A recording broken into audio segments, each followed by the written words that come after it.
Assalamu alaikum көрермендер. Мен бүгін сіздерге арголиттің үстінен қалай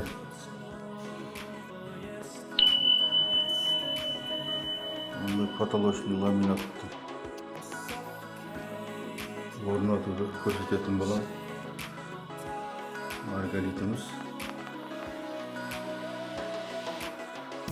потолокты алдымен метрмен өлшеп аламыз. Соны осылай көлденеңіне метрмен өлшеп аламыз.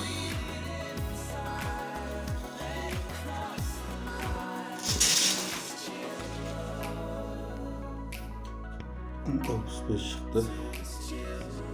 2-де 65. Мінекі құрметті көрермендер, екі потолочный ламинатымызды орнатып алдық. Мұндай қып шетінен шуруппен қатырамыз.